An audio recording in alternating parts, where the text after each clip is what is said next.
For the past decade, I've been working on a biography entitled Unceasing Militant, The Life of Mary Church Terrell. I'm happy to say that with this fellowship, I'm much closer to finishing it now. Mary Church Terrell lived a remarkably long life and was an activist during most of it.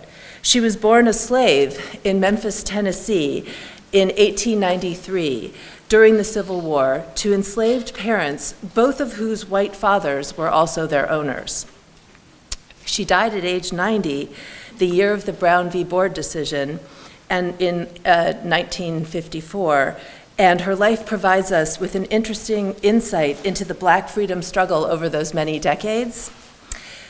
Dedicated to gaining civil rights and equality for all Americans, Mary Church Terrell lived in the nation's capital and spent 60 years in the public eye in several different capacities. Let me give you just some of her career highlights so that you can have a sense of who she was. In the 1890s, she co-founded the Colored Women's League in Washington, D.C., was the first president of a prestigious organization for educated Blacks called the Bethel Literary and Historical Society, was the first Black woman to be appointed to the District of Columbia's Board of Education, and was elected to serve as the first president of the National Association of Colored Women. Then, in the first decades of the 20th century, Terrell served as a delegate to international conventions in Europe, which she addressed in fluent German and French, and was a founding member of the National Association of Colored People, or the NAACP. She was a suffragist who picketed the White House with the National Women's Party, was a paid speaker on the black and white lecture circuits, and the author of many newspaper and magazine articles. And she was a member of the International Council of Women of the Darker Races. Later, in the 1940s and 50s, when she was in her 80s, Terrell initiated 2 desegregation lawsuits that were heard by the US Supreme Court, including one against the barring of college-educated Black women from the American Association of University Women. Finally, she led a successful anti-discrimination campaign with picketing and boycotts that successfully won the desegregation of restaurants and dime stores in the nation's capital in 1953, a year before Brown v. Board. My book's title, Unceasing Militant, comes from the actor and activist Paul Robeson's eulogy for her, commemorating, quote, her unceasing militant struggle, unquote. This title highlights Terrell's extended history of militant activism as she directly attacked the legal and social institutions that perpetuated racism and sexism in America.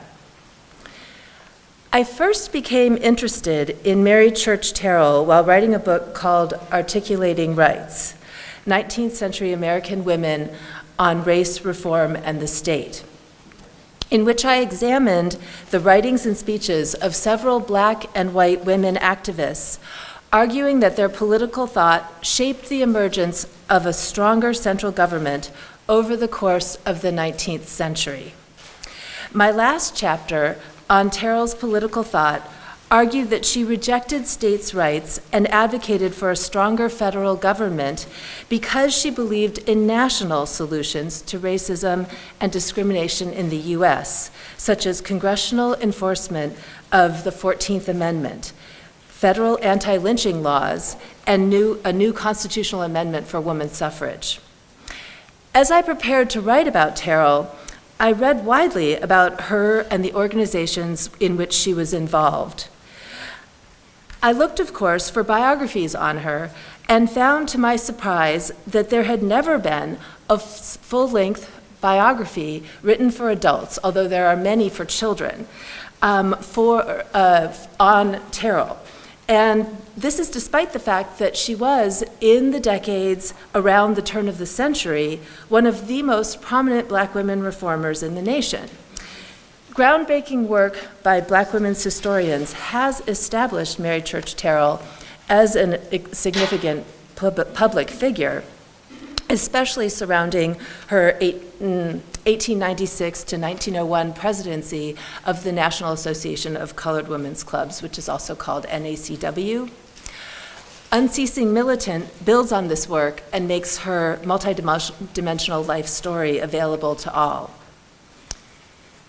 Some historians have suggested that Terrell was concerned with respectability and less confrontational or radical earlier in her career, and only moved to direct action in her 80s because she felt she had less to lose and was frustrated by a lack of progress on her cherished civil rights goals. This creates a compelling trajectory, yet it is inaccurate and incomplete.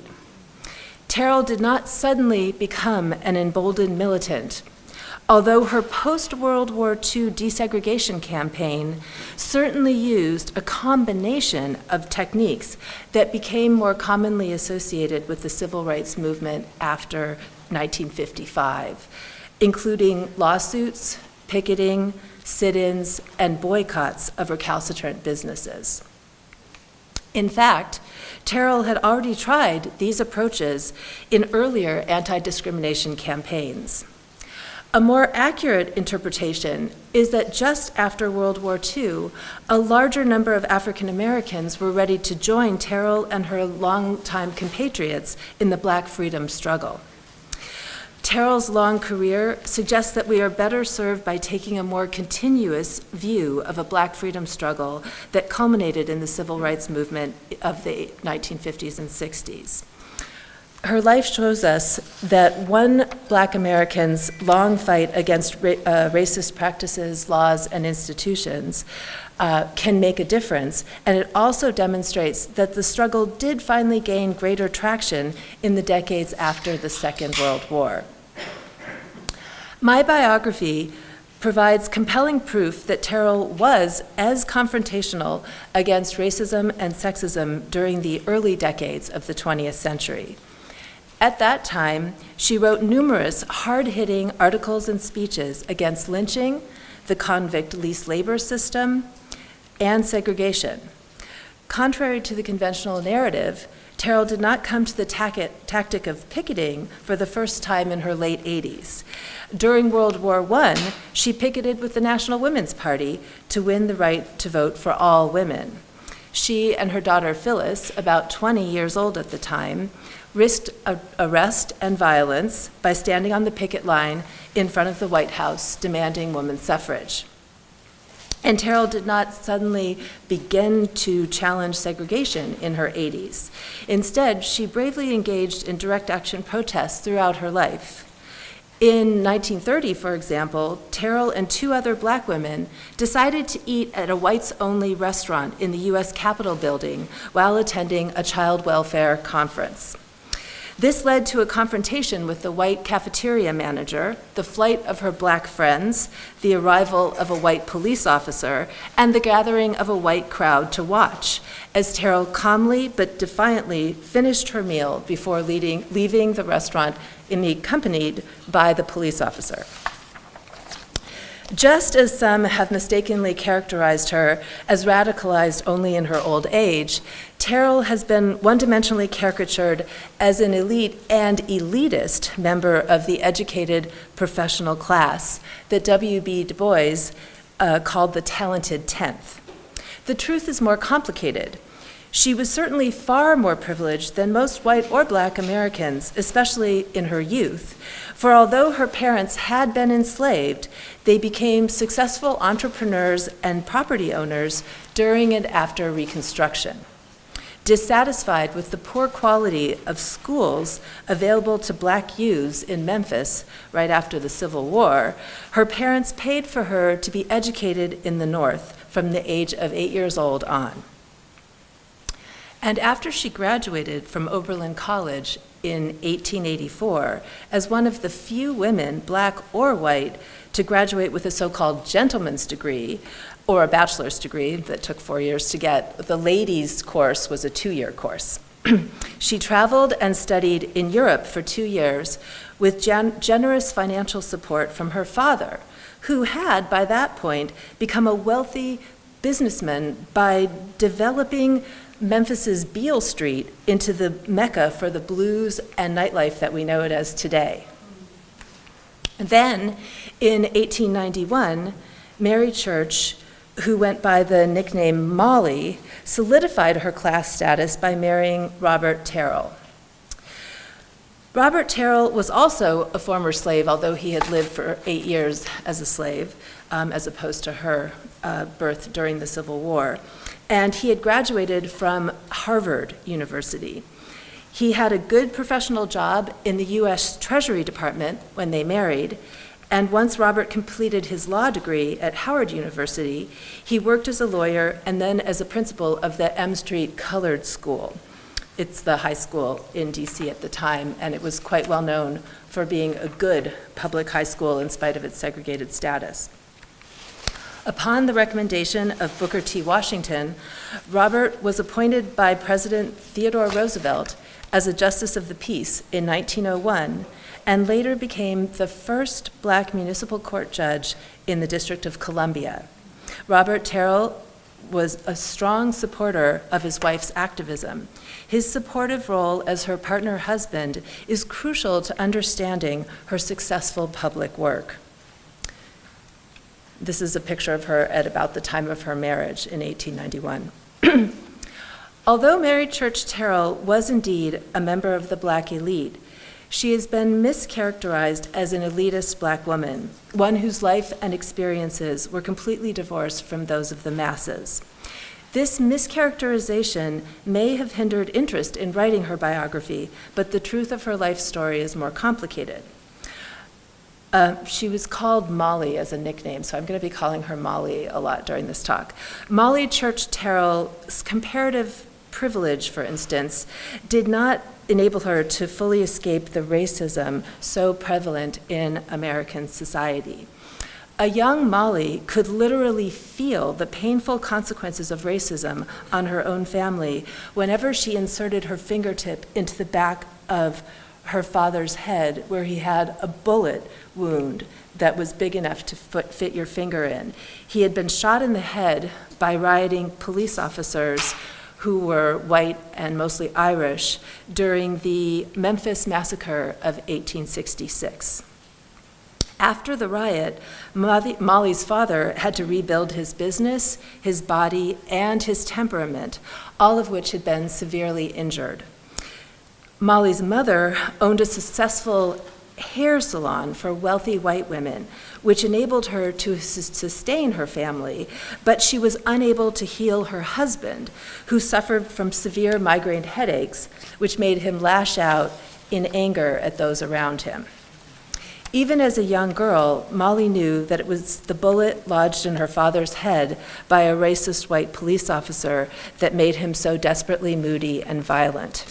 She also deeply sympathized with her mother, who bore all the social opprobrium for divorcing her husband at a time when divorce was far less common or accepted in Black or white American society. And these are just a few. This is her father, Robert Church, whose relatives were so mixed because of the masters raping the Black slaves that he was white passing in his looks. And this is her mother, Louisa Ayres Church. And this is Mollie as a girl.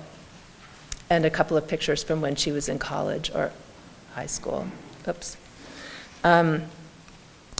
Regardless of class, Jim Crow segregation policies identified all people with any African heritage as Black and thus inferior. Mollie Church Terrell's countless personal experiences with racism and discrimination inspired her work as a racial justice activist. She never forgot the first time when she was a young girl that a white conductor tried to force her into a Jim Crow train car. The conductor only refrained from doing so when her father, who, after the Memphis riots, carried a gun for self-defense, displayed his weapon. This show of determination, along with her father's white-looking complexion, enabled his daughter to remain in her seat. Young Mollie could not understand what she had done wrong. She defensively reported to her mother that she was well-dressed and behaving appropriately in the train car. Remembering the tears in her mother's eyes as she tried to comfort her young daughter, Mollie later reflected, quote, "Seeing their children touched and seared and wounded by race prejudice is one of the heaviest crosses which colored women have to bear." Throughout her life, Terrell's diaries record numerous instances where she was subjected to very hideous and hateful insults and racial discrimination in train cars, hotels, restaurants, and workplaces. She had to navigate the daily realities of Jim Crow in the nation's southern and increasingly segregated capital, as well as with particular urgency when she traveled extensively throughout the South on the lecture circuit. Rather than being beaten down by the rampant racism, however, Terrell consistently transformed her humiliation into a creative anger, an energizing force that helped drive her long career as an activist.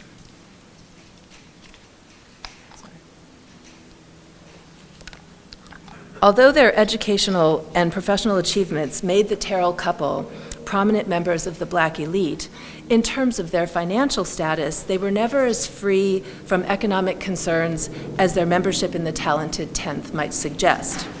The Terrell couple experienced persistent financial difficulties. Robert suffered serious setbacks connected to his involvement as a director of the Black-owned Capital Savings Bank that failed in 1902. In fact, Mollie Terrell's decision in the early 20th century to become a public speaker on the lecture circuit and to work as a journalist publishing paid newspaper and magazine articles addressed two goals at once. She could promote her anti-discrimination, equal rights agenda while helping to pay their bills. And decades later, during the Great Depression, a widowed Mollie, now in her early 70s, took a clerical job in the federal government and sustained herself further by converting her home into 3 apartments, living in a 1-bedroom unit with her adult daughter, Phyllis. Black women's interior lives and intimate relationships are now receiving more sustained attention.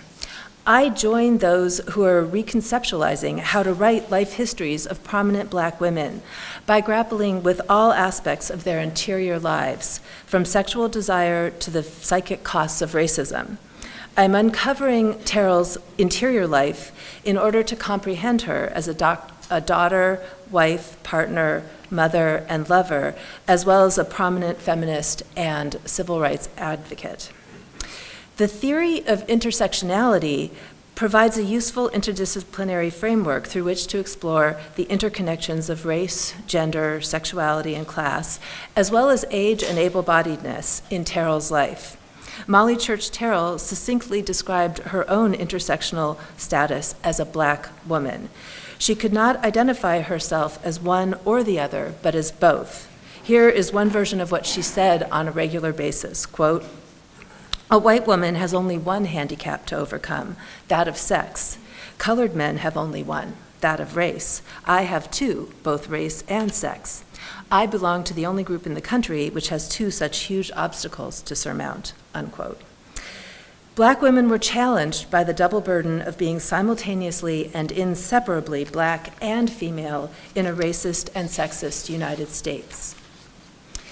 Now I will draw on a chapter in my book that builds on Black women's historians' discussions of the politics of respectability and appearance to explore the connection between Terrell's private experiences of a series of reproductive health crises and the nature of her public activism.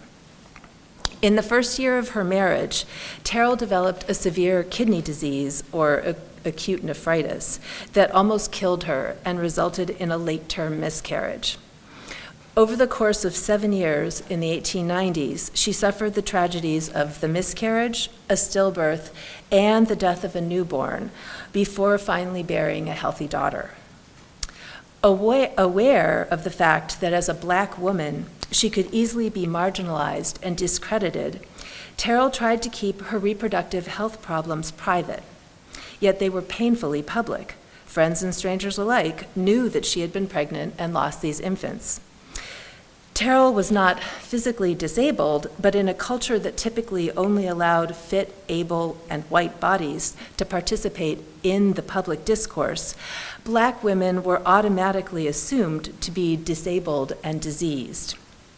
Thus, Terrell declined to acknowledge publicly anything that might be perceived as a sign of racial weakness or inferiority. In fact, Terrell and other club women's collective resistance to negative stereotypes of Black women as immoral, over-sexualized Jezebels spurred them to join together in their own national organization in the 1890s, the National Association of Colored Women, at a time when Blacks and women were considered unequal and subordinate. Since her most serious illnesses were connected to an intimate realm of sexuality and procreation, Terrell's self-concealment was self-protection. As historian Deborah Gray Wright puts it, the Black woman's justifiable concern with image was born of centuries of vilification. Terrell also knew that physical health was an important indicator of cultural capital, and that as a Black woman, she could not afford to be associated with yet another deficit. To combat her marginalization based on her race and sex, Terrell carefully inscribed her public body with wellness and decorum. Fearing negative perceptions that might diminish or denigrate her public persona and future opportunities for speaking engagements or leadership roles in national organizations, Terrell dressed elegantly and distributed beautiful photographs of herself for promotional materials for her lectures, as well as to accompany her newspaper articles and editorials. And so this is an example of one where she has a big, I don't know if you can see it, but she has a big fancy hat and is obviously dressed really nicely. And this is all part of the kind of public performance that she provided. And most of these would end up in newspaper articles. Terrell's reform goals were deeply informed by her own reproductive health and healthcare experiences, I argue, including the tragic prospect that white supremacist violence might have played a role in jeopardizing her reproductive health. Just weeks before her acute case of nephritis and her miscarriage, Terrell had been severely traumatized by the news that her dear friend, grocery store owner Tom Moss, had been lynched in her hometown, Memphis, Tennessee, in March of 1892. The Memphis teacher and journalist Ida B. Wells, also good friends with Moss, was shocked into her career of anti-lynching activism by his brutal murder by whites who resented his business competition. A pregnant Mollie Church Terrell experienced such profound distress after finding out about her friend's lynching that she wondered whether, if she had had her baby survived, the news of the lynching would have injured her body, mind, and soul so deeply that it could have permanently harmed her infant. From this tragic perspective, Mollie tried to accept the loss of her son. As she later revealed, she said, quote, "The more I thought about my depression, which was caused by the lynching of Tom Moss, and about how the horror of this awful crime might have injuriously affected my unborn child, if he had lived, the more I became reconciled to what had at first seemed a cruel fate." Although she expressed it in hereditarian language, Terrell intuitively realized what scientists now confirm, that the trauma of racism and racist violence can have a negative long-term effect, now called toxic stress and weathering, on the mental and physical development of Black women and their children. And just to give you another sense of how she was processing this, she said, "As I was grieving over the loss of my baby boy one day, it occurred to me that under the circumstances, it might have been a blessed dispensation of providence that his precious life was not spared.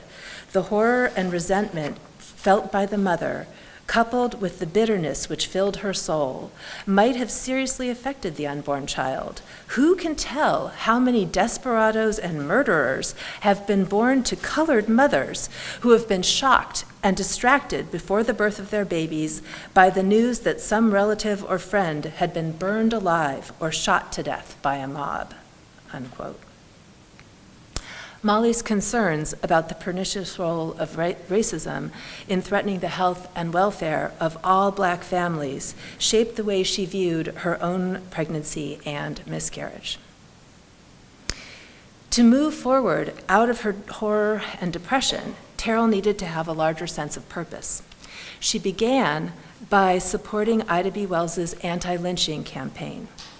Upon returning home from convalescing at Saratoga Springs, Terrell formally introduced Wells to Washington, D.C. residents at an 1892 anti-lynching meeting that she helped organize.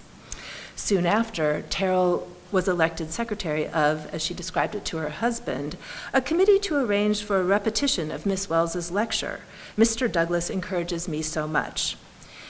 Anti-lynching activism and collaboration with Frederick Douglass, an honored veteran of the abolitionist and suffrage struggles, as well as the activism of her contemporary Ida B. Wells, encouraged Terrell to push through her depression to act on her civil rights goals. When Wells returned to Washington, D.C. in 1893 to discuss her pamphlet, Southern Horrors, Lynch Law in All Its Phases, Terrell's introductory address indicates that she was a compelling public speaker in her own right. Terrell argued to the assembled audience that, quote, "When men whose only crime is the color of their skin are denied even the farce of a trial, are forcibly torn from the jails of the largest and wealthiest cities of the South, and foully murdered, it is time for a persistent and systemic agitation against Southern mob rule. Surely no one can charge us with exaggerating our woes and magnifying the indignities heaped upon us when the murder of colored men is an almost daily occurrence," unquote. Anti-lynching activism and reform-oriented club work provided a constructive outlet for the grief experienced by Black women like Terrell and Wells and motivated them to unite together. This is a picture of an 1893 meeting of the National League of Colored Women that she helped found, and she's the one in a white dress down here. And then in the next picture, I believe that this could be a National Association of Colored Women photo from the very first conference. But there's Ida B. Wells right there. And then this is Mary Church Terrell. And so these are the women who are participating in an attempt to shift the dialogue on a lot of these issues. When Mollie Terrell finally became pregnant for the second time in 1895, things did not go well. This pregnancy ended in another tragedy when she delivered a baby who was pronounced dead at birth. Public worship for her race and sex provided Terrell with a sense of necessary mission and purpose. Her leadership roles became her salvation, as she explained, quote, "But like other mothers who have passed through this ordeal, I pulled myself together as best I could and went on with my work. I had to go on with it." Referring to her historic appointment as the first Black woman on DC's Board of Education in 1895, Terrell noted that, quote, "The teachers, the parents, and others who wanted to talk with the only colored woman who was a member of the Board of Education insisted on seeing me and presenting their respective cases, anything my nurse might say to the contrary, notwithstanding. And they rendered me a great service. Obliged to be interested in the troubles of others and trials of others, I had little time to think of my own aching heart." Then, in 1896, when she ascended to the national leadership of the National Association of Colored Women, Mollie Church Terrell was pregnant for the third time. She later remembered that the NAACW's founding meeting, at which she was elected as its first president, was held in July, and at the time, she said, "I was expecting a little stranger who would soon arrive. He came, but he did not stay long with me. It was a bitter, grievous disappointment," unquote.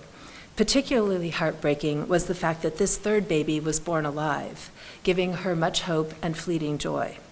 Decades later, Mollie confessed in her autobiography that she had suffered from episodes of deep depression. Quote, "When my third baby died 2 days after birth, I literally sank down into the very depths of despair. For months, I could not divert my thoughts from the tragedy, however hard I tried." Unquote. The loss of 3 infants in a row challenged Terrell's sense of her maternal abilities and profoundly disturbed her sense of self, especially in light of racist rhetoric that maligned Black women as being incapable of bearing well-born children. She imagined herself, in her words, as a useless invalid. As her distress was also increased by the fact that she believed that racism had put her children and this infant at greater risk. As a pregnant woman wanting to get quality health care, she faced instead discrimination and segregation in the nation's capital. Those hospitals that allowed Black patients did not give them equal care or access to sophisticated medical equipment. Mollie attributed her infant's death to inadequate hospital care. Quote, "Right after his birth, the baby had been placed in an improvised incubator, and I was tormented by the thought that if the genuine article had been used, his little life might have been spared. I could not help feeling that some of the methods employed in caring for my baby had caused his untimely end." Unquote. Mollie Church Terrell's elite status, her comparative wealth and education, had not protected her reproductive health. Despite characterizations of her as distant from the masses of Black women, she knew intimately the pain of many other Black women who experienced disproportionately high miscarriage, infant mortality, and maternal deaths. She knew from personal experience that racism directly endangered the health and survival of all Black mothers and their babies. Indeed, inadequate and segregated health care, or what Harriet Washington calls medical apartheid, contributed to these higher rates. These glaring disparities persist in the 21st century. Terrell's personal tragedies made her determined to help Black women and their babies survive and prosper. As NAACP president, Terrell channeled her pain into helping to create a broad, constructive reform agenda, including the establishment of infant day nurseries, kindergartens, training schools for Black nurses, and old age homes. She used her national platform to help Black women engage in institution building. During her 1896 to 1901 tenure as NAACP president, Terrell set an agenda that prioritized the needs of African American families. She pointed out that far more Black married women worked for wages in order to support their families than married women did, white women did. Also, Black families were jeopardized by whites' unwillingness to hire Black men, whose unemployment rates were the worst in the nation. Many Black mothers, she noted, had no choice but to be the primary wage earners in their families. But Black women's wage work was limited by sex, race, and class. Rarely able to pursue careers of their choice, the great majority of Black women were forced into exploitative, low-wage jobs, mostly as domestic servants. Terrell was haunted by the fact that, quote, "Thousands of our wage-earning mothers have large families dependent upon them for their support and are obliged to leave their infants all day in unsafe conditions with siblings and overburdened neighbors." The children lacked supervision and encouragement, she sympathetically explained, because their mothers were away trying to feed, clothe, and house them. This is why Terrell prioritized the high quality and universally available day nurseries for infants of working Black mothers and kindergartens too. Terrell correctly pointed out that although white women's organizations such as the National Congress of Mothers and the Women's Christian Temperance Union had already begun setting up kindergartens, most excluded Black infants and children. As NAACP president, she explained, quote, "I believed it was the duty of colored women to do everything in their power to save the children during the early impressionable period of their lives. So I raised a fund with which to establish kindergartens. It is gratifying to recall that the first fund started by the NAACP was raised to help the children," unquote. Terrell also took on other issues of importance to Black women, including fighting for the enforcement of the 14th and 15th Amendments to the U.S. Constitution and for the right for women to vote with a new constitutional amendment. And she also led NAACP's fight against segregation, lynchings, convict leased labor, and other forms of discrimination and violence against Black Americans. When Terrell became pregnant for the fourth time while serving as NAACP president, her past reproductive health crises and the couple's collective fears about the outcome of this pregnancy did not mark a moment of retreat for her.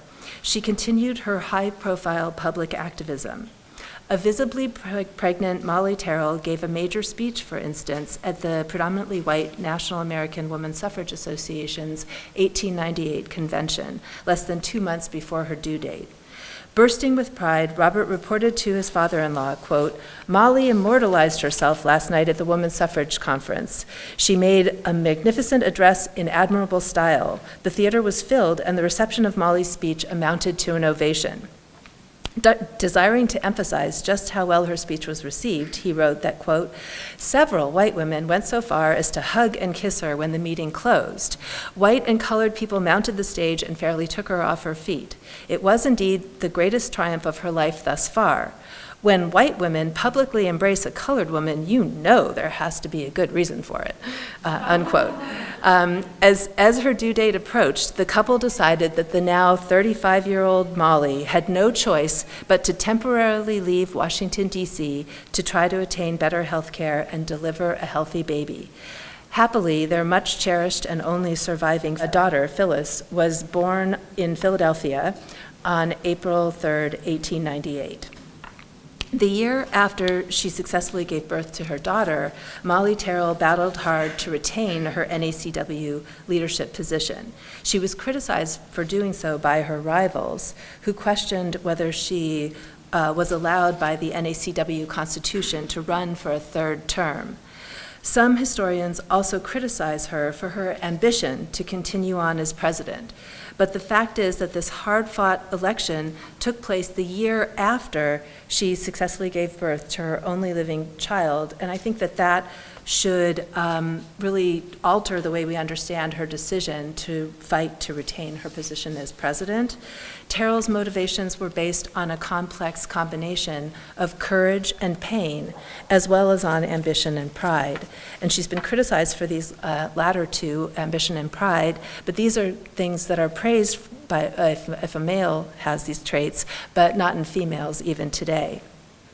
So Terrell decided that she would accept another term as NAACP president if she received at least 2/3 of the vote.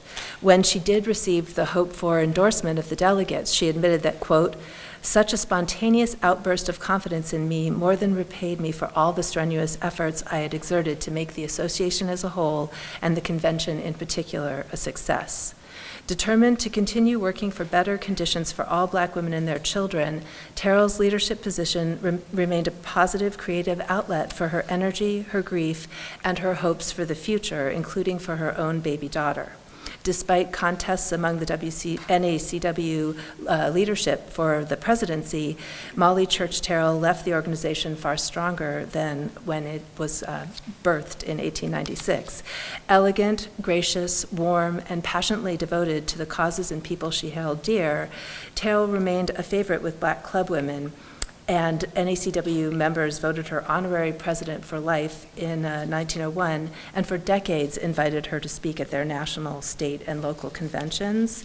And what I'm going to do is just move to the conclusion, because I got a little carried away here.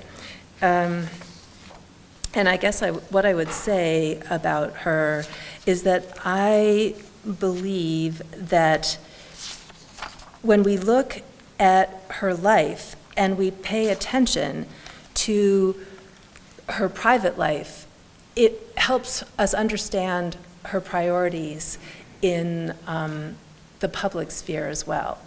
And my biography is an attempt to show how movements like the women's suffrage movement, the civil rights movement, are shaped and are shaped by the experience of the individuals within them.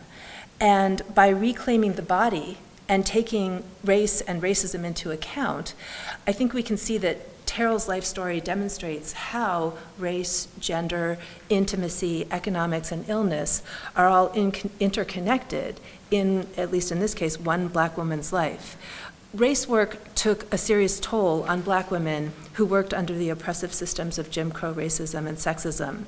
The unexplored and turbulent private experiences and events in Mary Church Terrell's life provide a more complete accounting for understanding her public work and reveal her reform activism as not just a public performance, but rather as a lived experience. And so from that perspective, that's what I was trying to share with you today. So thank you.